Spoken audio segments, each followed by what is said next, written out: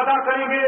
ہم تو یہ سمجھتے تھے کہ شاید میر صادق زندہ رہا ہوگا, اسے سکے مل گئے ہوں گے, اسے انگریزوں کی طرف سے زمینیں مل گئی ہوں گی, لیکن تاریخ میں جب پڑھا تو حیرت کی انتہا نہ رہی کہ اسی دم سلطان ٹیپو کے جوابوں نے, سلطان ٹیپو کے جیاؤں نے اور اس کے شیروں نے میر صادق کے ٹکڑے کر کے یہ بتا دیا کہ تجھے انگریزوں کی بھیک بھی نہیں لینے دیں گے. تو یہ سمجھتا ہے کہ تو انگریزوں کے کھنکتے ہوئے سکوں سے اپنی اولاد کے پیٹ بھر لے گا تو تجھے دنیا میں بھی رسوائی ملے گی اور آخرت میں ہی تجھے محرومی ملے گی. اور تاریخ نے اس بات کو نوٹ کیا ہے کہ جب انگریز اندر داخل ہوئے تو میر صادق کی اولادیں نہ بچ سکی, اس کی بیٹیاں نہ بچ سکی, اس کی بہنیں نہ بچ سکی, وہ فریاد کرتی رہی. امیر صادق کی اولادیں ہیں لیکن ان کی آبروں پر بھی ہاتھ ڈالے گئے اور وہ رو رہے تھے اس بات پر کہ ہمارے باپ نے ملک کا سودا کیا ہے, قوم کا سودا کیا ہے اور ہماری آبرو کا سودا کیا ہے. سماج کے نوجوانوں آپ سے یہ کہنا چاہتے ہیں کہ سلطان ٹیپو کی ایک ایک سانس, ان کا ایک ایک قدم, ان کی ایک ایک قربانی ہمارے اوپر ان کی امانت ہے, اور جب تک ہم اس امانت کو ادا نہ کر دیں یہ ہم پہ ہماری زندگی کا طرف ہے. دوستو عزیزو, میں آپ کو مبارکبادی پیش کرتا ہوں اور آپ سے یہ کہنے کے لیے آیا کہ بات یہیں پر ختم نہیں ہو گئی. کوئی یہ سمجھے کہ سلطان ٹیپو تو شہید ہو گئے اور اس کے بعد مرحلہ ختم ہو گیا, تاریخ بتاتے کیوں نہیں؟ لوگ جس طرح کہتے ہیں کہ وہ صرف مسلمانوں کے رہنما تھے, نہیں, وہ ایک عادل انصاف پر بادشاہ تھا, جیسا کہ جس کی مثال ابھی پروفیسر صاحب نے تاریخی حوالوں سے دی ہے. اور آج بھی ان کے مکان کے قریب, آج بھی ان کے محل کے قریب, آج بھی ان کے سرے کے قریب بنا ہوا ایک عالیشان مندر اس بات کی گواہی دیتا ہے کہ انہوں نے دوسری قوم کی عبادت گاہوں کو ظلم ختم نہیں کیا. اگر وہ طاقت میں قوت میں تھے, اگر وہ چاہتے ظلم کرنا تو وہ عمارت نظر نہیں آتی. اگر ایک طرف ان کی اپنی مسجد ہے جس مسجد کا نام مسجد اعلیٰ ہے, تو دوسری طرف وہاں بنا ہوا عبادت خانہ یہ بتا رہا ہے کہ وہ اسلام پر صحیح معنی میں عمل کرنے کا. میرے دوستوں عزیزوں, میں نے جب ان کی سیرت کے آخری لمحات پڑھے کہ جس وقت انہیں اٹھا کر لایا گیا, انگریز نے ان کو سلامی دی, ان کی لاش کے قریب انگریز نہیں جانا چاہتا تھا, ڈرتا تھا اور گھبراتا تھا, اتنا خوف تھا کہ کہیں یہ زندہ نہ ہو. جب قریب پہنچے تو ان کے ہاتھ میں ٹوٹی ہوئی تلوار تھی. ٹوٹی ہوئی تلوار اس بات کی گواہی دے رہی تھی کہ محمد رسول اللہ کا سچا غلام تھا اور وہ خالد بن ولید کا صحیح معنی میں جانتی تھا. ہاں, وہی خالد بن ولید جس نے غزوہ موتا میں عیسائیوں سے لڑتے ہوئے, انہی انگریزوں کے باپ دادا سے لڑتے ہوئے اپنے ہاتھ سے 9 تلواریں توڑی تھی. اسی طرح سلطان ٹیپو بھی اس وقت تک مقابلہ کرتا رہا جب تک اس کی تلوار چلتی رہی. جب تلوار ٹوٹی تو ٹوٹی تلوار سے مقابلہ کرتا رہا. اور 4 مئی 1799 کو جب گزارے آخرت کی طرف گیا ہوگا تو اس حال میں ملا ہوگا کہ خالد بن ولید نے کہا ہوگا کہ تو نے غزوہ موسیٰ میں تلوار توڑ کر سیف اللہ کا خطاب حاصل کیا تھا اور میں نے سریرنگا پٹم کے قلعے میں اپنی تلوار توڑ کر تیرے نقش قدم پر چلنے کی سعادت حاصل کی. نعرہ تکبیر. اور یہ بھی بتا دیں, آپ کو یہ بھی بتا دیں ہم کہ رسول اللہ صلی اللہ علیہ وسلم نے فرمایا ہے کہ جو غازی دنیا میں جو ہتھیار لے کر دشمنوں سے مقابلہ کرے گا, کل قیامت میں اسی ہتھیار کے ساتھ وہ میدان قیامت میں آ رہا ہوگا. اس کے جسم سے خون بہ رہا ہوگا, واللمن لون دم والریح ریح المسک.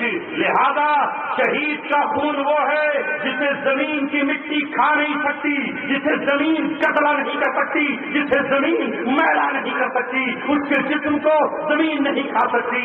آج بھی شہید قوم ملت کو اگر دیکھو گے تو جسم سادہ ہے, جب قیامت کے میدان میں آئے گا تو ابراہیم علیہ السلام جیسا جلیل القدر نبی اور ہٹ جائے گا اور یہ کہے گا یہ وہ ہے جس نے اپنی زندگی اللہ تبارک و تعالیٰ کے نام کی تھی اور یہ کہتے ہوئے آگے بڑھا تھا کہ سربلندی پھر وفا کی دیکھنے میں آ گئی، پھر وفا کے نام پر کچھ لوگ ہارے نہیں لگے۔ نعرہ تکبیر! میرے دوستو عزیزو، جس وقت سلطان کی جناب سے بلایا گیا پورا شہر رو رہا تھا، میسور کی گلی میں سارے لوگ رو رہے تھے، کیا مسلمان، کیا ہندو اور کیا دوسری رعایا۔ ہندو عورتوں کے بارے میں آتا ہے اس طرح واویلا تھا کہ انہوں نے اپنے سروں پر مٹی ڈالنا شروع کر دی، ایسا لگتا تھا جیسے سب کچھ اجڑ گیا ہو۔ مسلم عورتوں کا بھی یہی حال تھا، پورے شہر پہ سناٹا تھا۔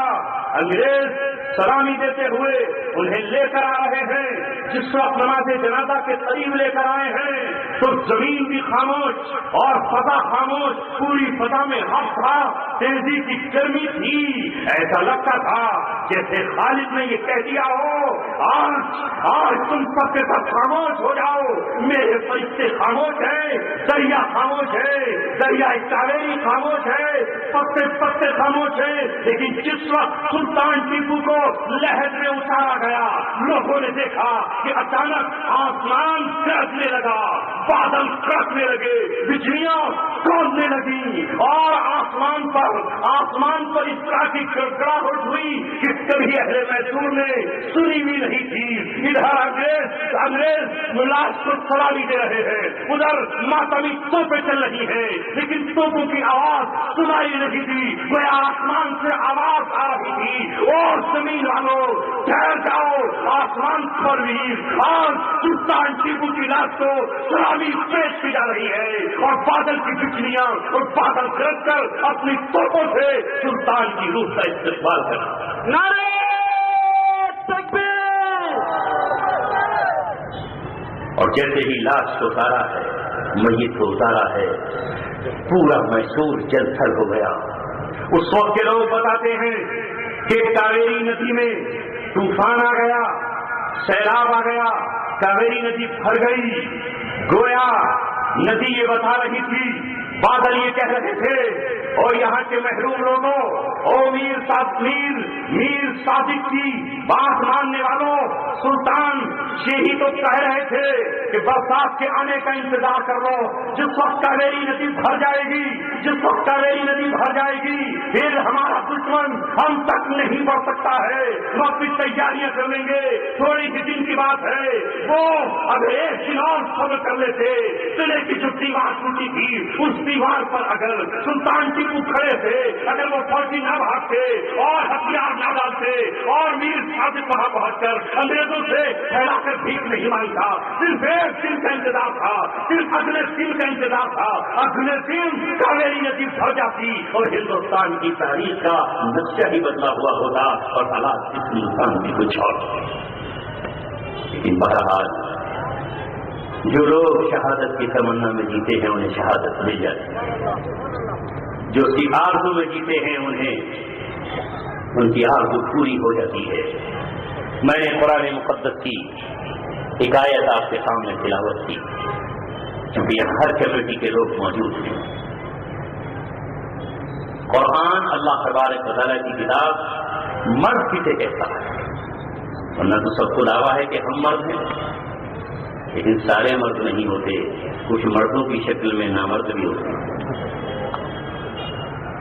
کہتے ہیں مرد لیکن ہوتے نامرد ہیں۔